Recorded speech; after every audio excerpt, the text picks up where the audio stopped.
Hello, and welcome to session 7, the last session in this Together Facing the Challenge.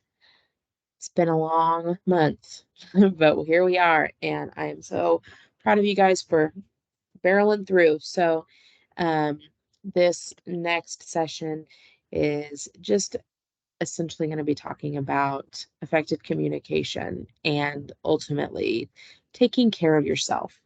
So, when you manage parental stress by developing a personal self-care plan, it helps to establish and foster a positive relationship over time, and it contributes greatly to the continued success of your children. If you're not well, your children aren't well, and we have to do something about that. So that's kind of what we're going to focus on today. We just finished up session 6, um, and we talked about the circles of support. We talked about creating different learning opportunities. We talked about building those necessary skills, those life skills for adulthood. We talked about effective goal setting. We talked about problem solving and monitoring progress. So today our agenda is that we are going to learn how open communication with the family results in better functioning. We're going to learn the importance of regularly scheduled family meetings, understand the importance of regularly scheduled family fun, understand or identify the stressors in your life and recognize the impact stress has on parenting, and identify how you are using your time and energy in order to develop a self-care plan. So, given that the relationship is a key component to helping youth in care succeed, this session is focused on various strategies that foster parents can use to enhance their ability to build and maintain those relationships.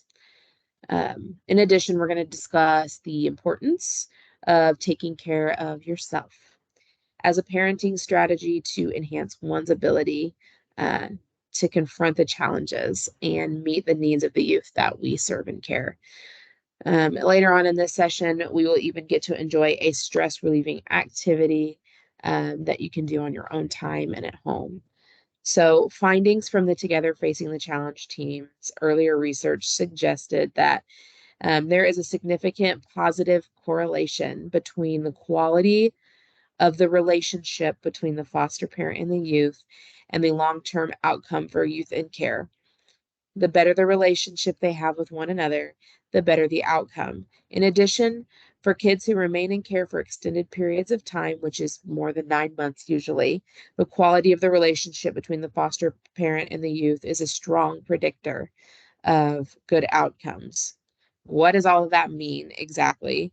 Um, Basically, establishing and fostering a positive relationship um, over time contributes a lot, contributes greatly to the continued success of children.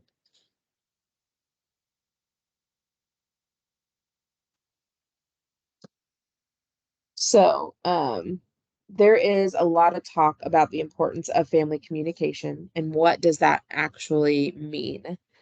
Why is communication so important? And what impact does it have on the relationship between foster parents and the child? Um, so I just want to ask this question. These questions, and I believe is on page 97 in your workbook. You can fill this out if you want to, but I am not collecting this particular page for homework.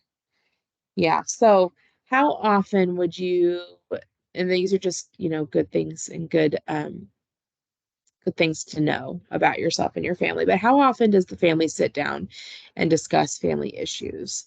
And how do house rules get modified or changed? And what are the existing structures in place for family communication in your home?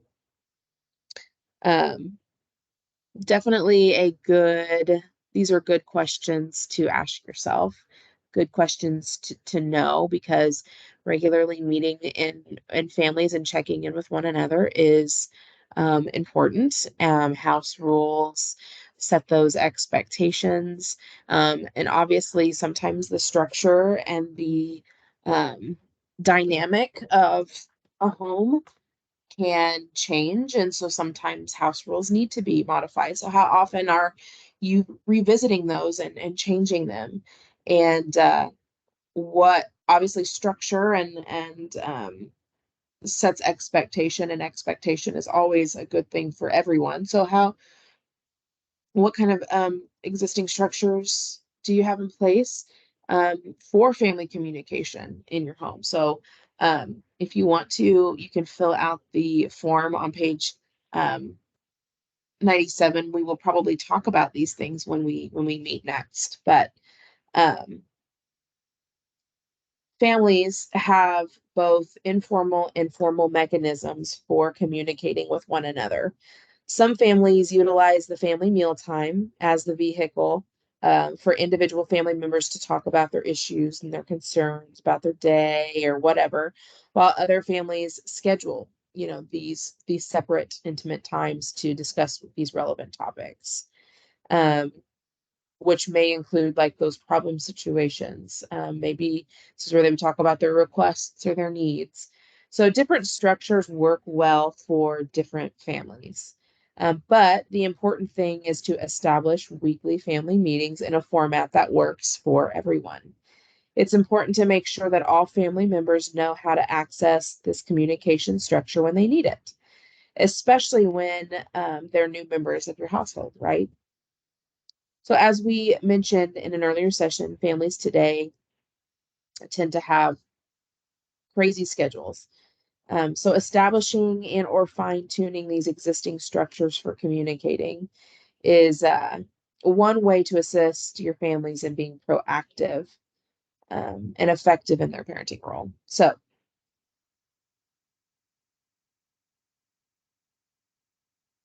let's see. So, weekly family meetings, we develop um, how to do that. We develop a structure. We select one time a week where everyone can sit down and check in, right? And it can be a formal setting or it can be an informal setting, whatever works better for the family. We want to make sure that everyone in the household is aware of when this is happening, when this is taking place. And then you want to kind of set the precedence for how to bring up an issue or a question. What's the appropriate way to do that so that it does stay professional. I don't know, so that it does stay on topic and it stays in control. So even though life is hectic, take a few moments to consider how you can improve or fine tune your communication system. So having fun together, family fun is therapeutic. It's important to maintain family fun no matter what.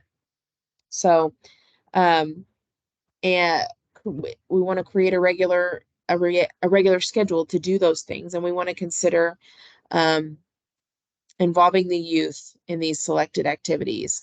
We want it to be outside or inside of the home. It doesn't matter. It can be free, it could be low cost, it can be expensive, whatever works for you and your family. And then explore opportunities for fun activities in your community. So back up to, family fun is therapeutic. Um, Beyond just simply having fun, when we participate in frequent pro-social activities as a family, there are therapeutic um, consequences to that, especially in youth that have maybe experienced trauma or frequently participate in negative behaviors. So, like with many other facets of foster parenting, family fun time serves a different purpose than it does in a typical biological family. For youth with trauma histories, follow through on family fun activities begins to repair the many empty promises that they may have experienced in the past. So, for youth with problematic behaviors, scheduled family fun is an opportunity for us to teach youth how to participate effectively in a family and how to build a safe and trusting relationship. So, maintaining the family fun no matter what. Since these family activities are as much a therapeutic intervention as they are fun, um, it is not recommended to use loss of family fun time as a consequence, especially since it's unlikely that this would be a logical consequence for a behavior. So instead, consider scheduled family fun time to be an important part of your therapeutic relationship. So keep it scheduled no matter what happens. And then try and schedule these things frequently. You know, there are a wide variety of enjoyable activities that families can choose from, but the main idea really is to share a pleasurable time together um, as a family, so to help stay connected and to strengthen um, these relationships. So we talked about, you know, making sure to involve the youth, but also, you know, it's maybe important to explore like these your child's interests, you know, when you're collaborating with the youth on what they as a or the all the kids in the home, what they want to do as a family. Um, Prioritize scheduling these times, you know, make sure that it's a priority on your list as a family. Um, So on page 98 in your foster parent manual, um, I want you to fill this page out and turn it into your licensing worker for credit.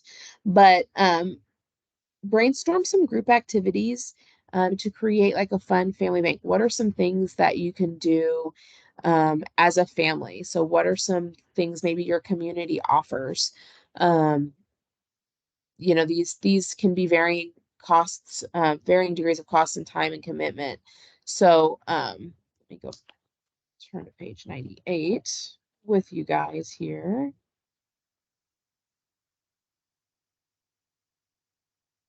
So they have it set up as a matrix. So on that top um, left box is an activity that would require um, limited time and inexpensive or free? What's an activity that would have like require lots of time but is inexpensive or free? One thing that immediately comes to mind is like the St. Louis Zoo. You know, it's free, but you can spend lots of time there. So then the bottom left quadrant, what is something that you have limited time for, but it might be, you know, expensive to go and do? And then what's an activity that requires lots of time and is expensive? And I think of like amusement parks, you know, going to Silver Dollar City or going to Six Flags or, you know, wherever the closest amusement park is to you. So think of just different activities that kind of fall in those quadrants. And you don't have to worry about the barriers or solutions. If you want to fill those out, you can at the bottom. Um, some barriers and solutions to scheduling and having a family fun day, and turn that into your licensing worker when you do that.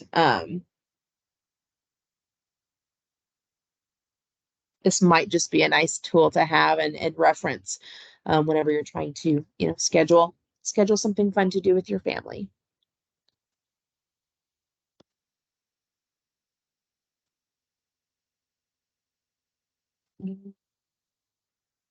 Helping youth participate in self-care. So youth with limited emotional regulation can react more impulsively and sometimes result in poor choices. So, helping a youth learn emotional regulation is an important self care skill. So, some ways that you can do that are to teach just different relaxation techniques. Honestly, you can go on YouTube and you can find all sorts of different relaxation techniques, even things like meditation and yoga, breathing techniques as well. And then encourage and provide time for relaxing activities. What does your youth like to do? Do they like to go outside and shoot baskets? You know, do they like to go and ride their bike or their scooter or whatever? Read their books, draw on their sketchbooks. So we want to encourage time for them to decompress and do those things. Model taking care of yourself. Um, you're always being watched, right? You are their role model. And so you can't encourage them to go and take care of themselves if you're also not doing those things. So if you are showing that it is a priority in your life, then they are more likely to adopt those priorities in theirs. And then model using emotional regulation techniques as well. Once again, if they see you doing it, they will hopefully begin to adopt your techniques. What stress got to do with it? So there are many different stressors that we experience on a day-to-day basis. Um, Although we often associate stress with negative things like illness of a family member, job loss, um, job stress, breakups, relationships ending, friendships fighting. Stress also occurs during periods of actually like great joy.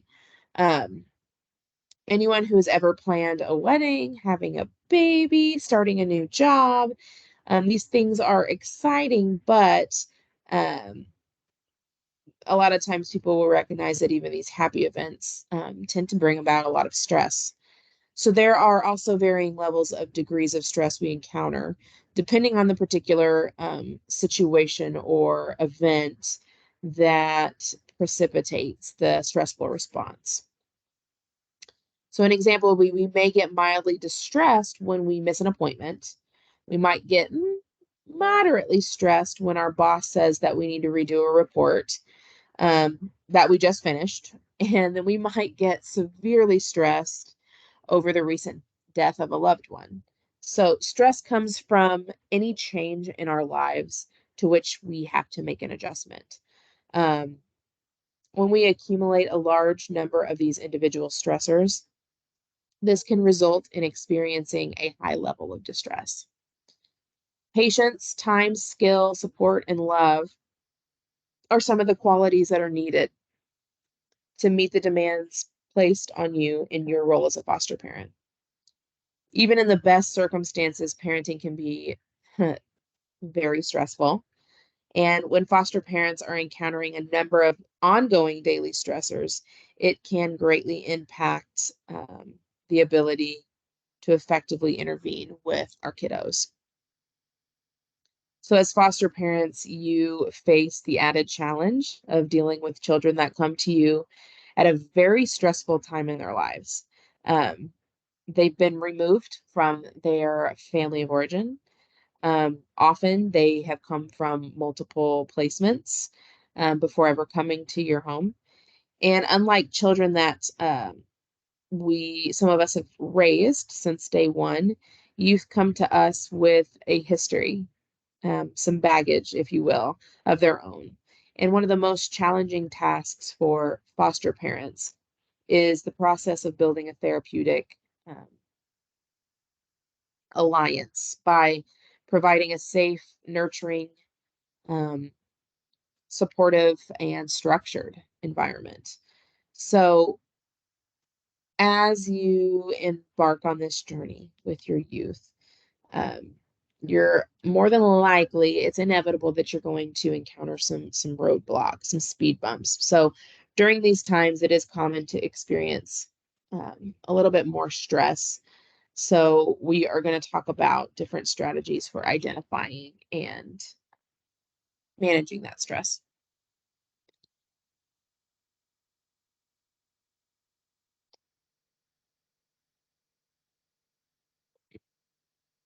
So taking care of yourself. Um, Many foster parents have hectic schedules. I think we've said that a few times in this training. We get it. We understand. Adulting is very time consuming and very stressful. And often we are juggling both the challenges of parenting with the demands placed on us at work and outside of the home.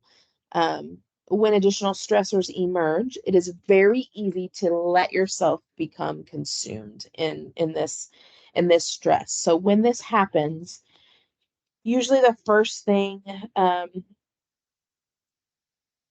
to go are the very things that we need the most, which is time for ourselves. So there are ways in which we can better, take care of ourselves. So do you feel as though you are getting enough time? You don't have to write these, but I want you to think about your answers on these. Do you think you have enough time in the day? Do you have barriers that are preventing you from getting the things that you need? What are those barriers?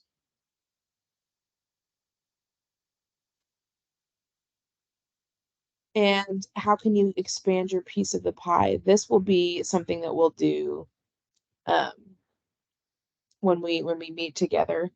But basically, how can you create more time for yourself? What are some things that you can let go of to create more time for yourself? And what self-care strategies are you currently using?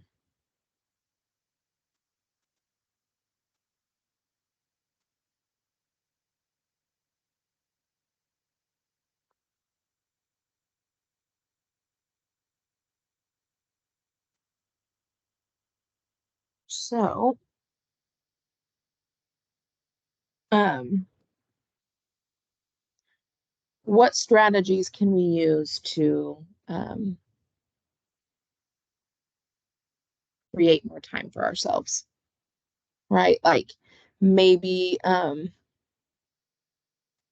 create more boundaries, being able to say no. Um, maybe reviewing your daily schedule and seeing where you can make some adjustments. You know, often some of the barriers that foster parents will talk about is just not, having enough time in their day to incorporate any sort of, self-care routine or things um, that recharge them. So it's helpful to brainstorm just like different activities and things that you can do quickly to kind of squeeze into your day. So be thinking about these things because this will be something that we might discuss a little bit further because I want to hear from you as well on what are some self-care techniques that you're able to implement with yourself. Um, like reading a book. Like I know personally for me, and my husband understands that like at 7 o'clock, I go and I take a bath and I have like me time. He, does the things to get my son ready for bed.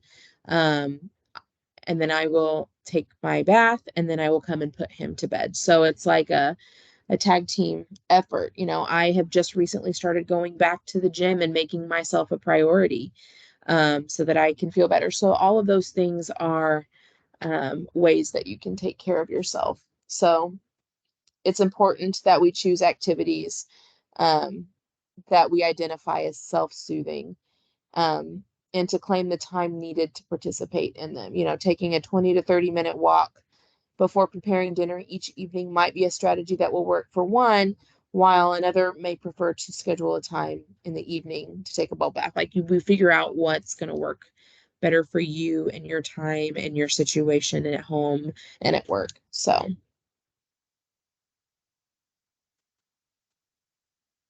um, another, benefit of routine respite care. Taking regular respite in another critical resource is another critical resource for self-care for foster parents. Respite should be planned on a regular basis. This predictability is helpful for both parents and youth. Benefits for the parents is it provides a regular time for self-care where you're not having to worry about anything else but yourself. Um, Anticipating a break or mini vacation is psychologically, beneficial. So, it always worked for us as kids, waiting for Christmas or waiting to go to the beach, waiting to go on vacation, waiting to go to Disney. That anticipation of getting a break has psychological benefits. It allows time to nurture relationship with members of our circle support.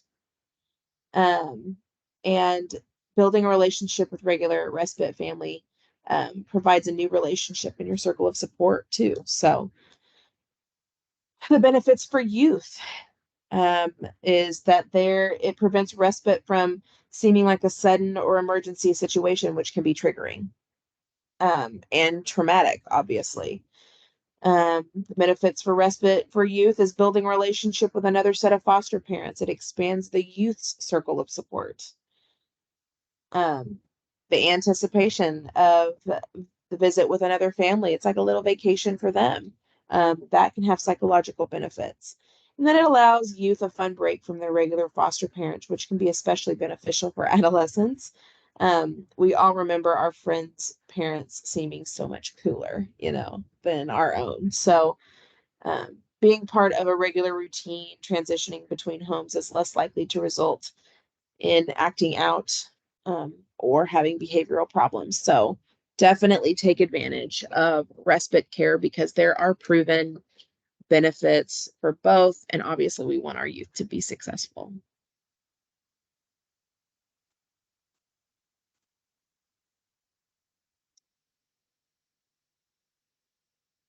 We'll probably do this together. No, I think we could do this now. So if you turn to page 100 in your foster parent manual,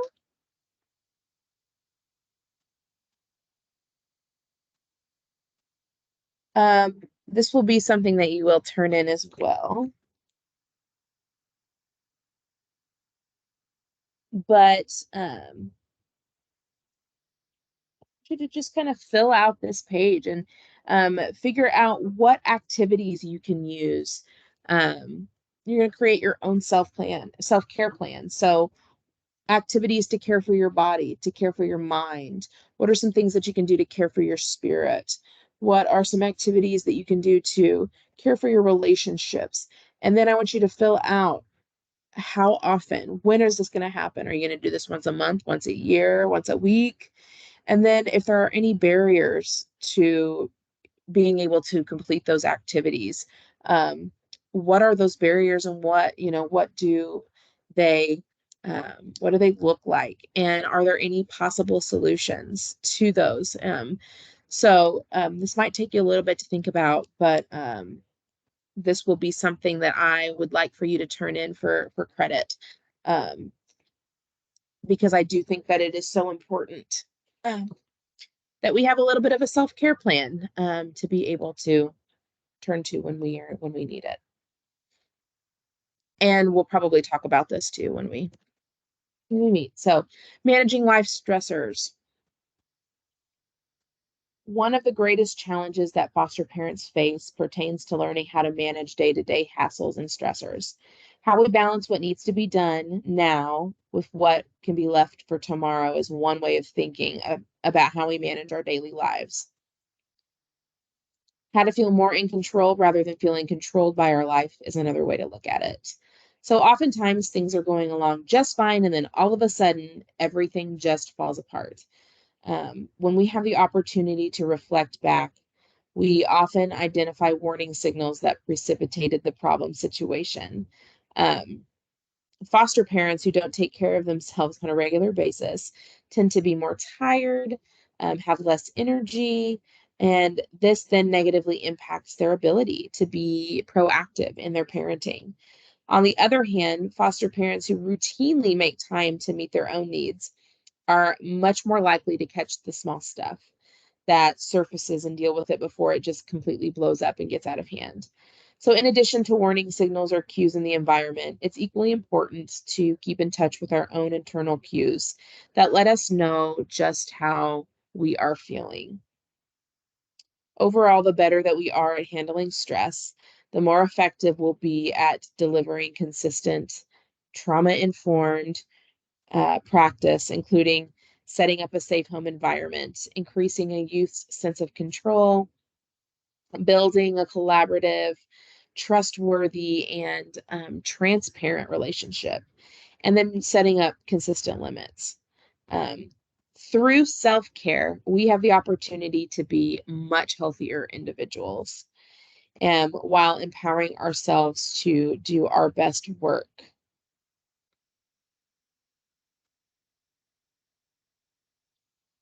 So I want you to think about some cues that you might experience um, when, dealing with stressors. So like here, pay attention to internal verbal and nonverbal cues. What are some internal cues um, in your body that show you that you're experiencing stress? What are some verbal cues that you might give? What are some nonverbal cues? Upset stomach, short, clipped responses, and a desire to be alone. It's probably a good idea to think about what are your cues and what are some things that you can quickly recognize that something's going on.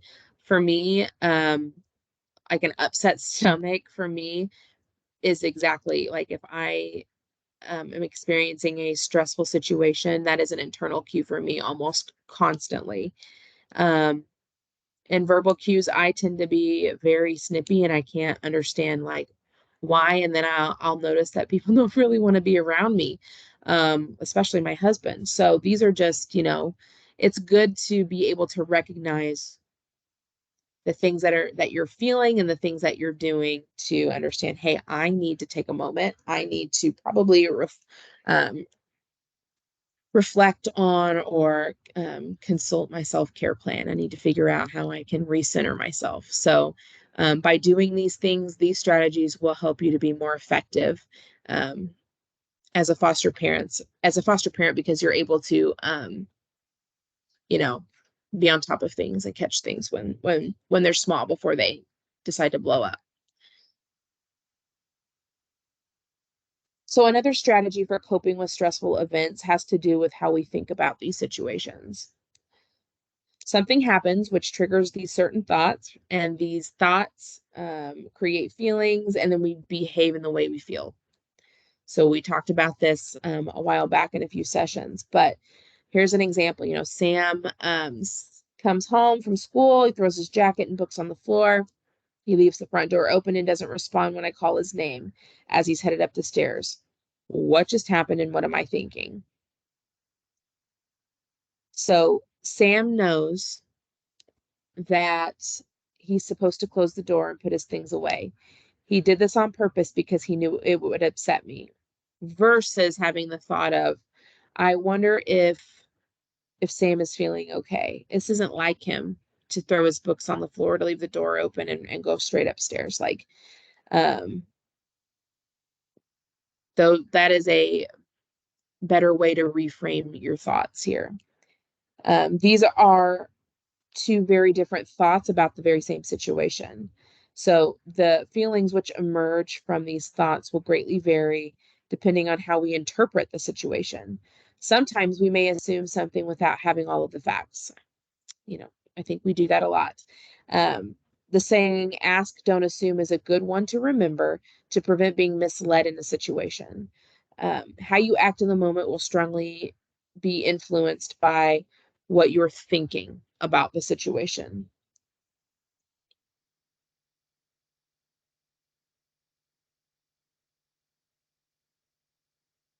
We're almost done. So we're just going to do an active relaxation technique. So to end this training, it is a method to help manage feelings. Active relaxation is something that you can use to change the physical stress responses that you may be having in your body. So the sweaty palms, the upset stomach, the trembling, or whatever. So these are um, something that you can use to change those responses. Um, So helping your body to relax by focusing on various muscle groups is another strategy for taking care of yourself. So we're going to use this relaxation guide. So what I want you to do is I want you to take a moment, get in a place where you can get comfortable in a seat. And then I just want you to kind of follow along with the instructions that I give you. So this is just a strategy for teaching our bodies how to stay calm and relaxed in the midst of upsetting situations. So, like I said, I want you to get comfortable in your chair, and I want you to place your arms on the arms of the chair. And if you don't have arms on the chair, just set them right down on your legs. And I want you to close your eyes and keep them closed for the remainder of this exercise and for the remainder of this training, okay? I want you to become aware of the muscle groups in your body. So I want you to become aware of the muscles in your hands, in your arms, your shoulders, your legs. I want you to become aware of each one of those individually.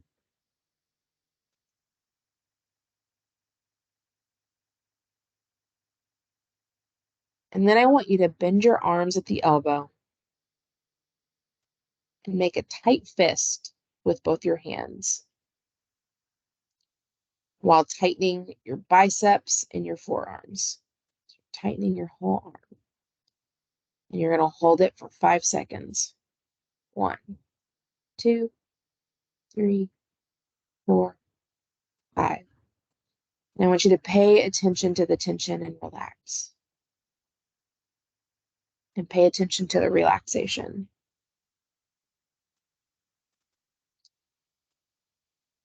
Now I want you to tense your entire face and shoulders. And we're going to hold that for 5, 4, 3, 2, 1. And relax and pay attention to the relaxation.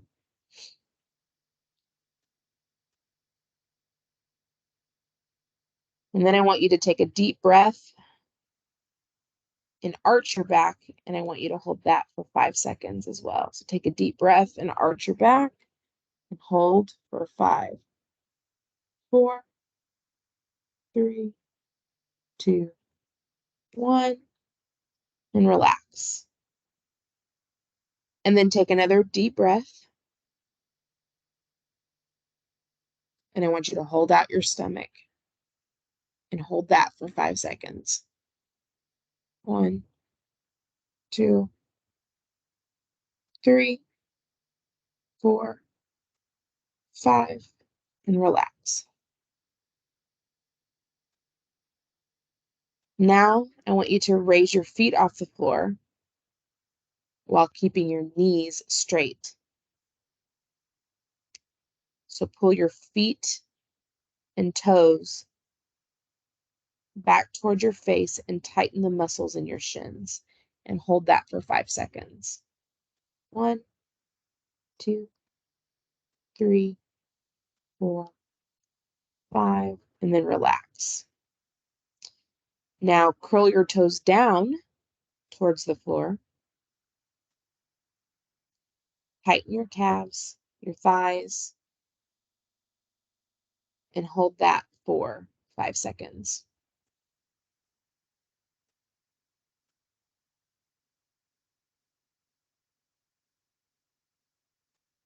And then relax.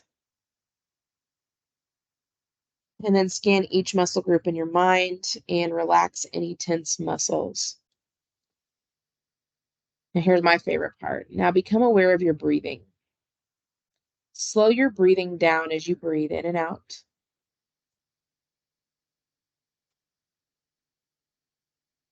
And with your next deep breath, I want you to count slowly from 1 to 5 as you breathe in. And then count from 6 to 10 as you breathe out. Your stomach should expand and deflate with each breath. So go ahead and do that now. Take a deep breath and count to 5.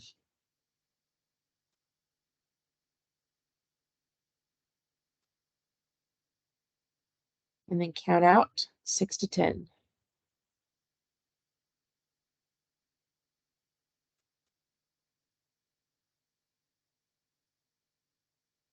Then we want to repeat this deep, slow breathing in and out, and stop when you start to feel relaxed.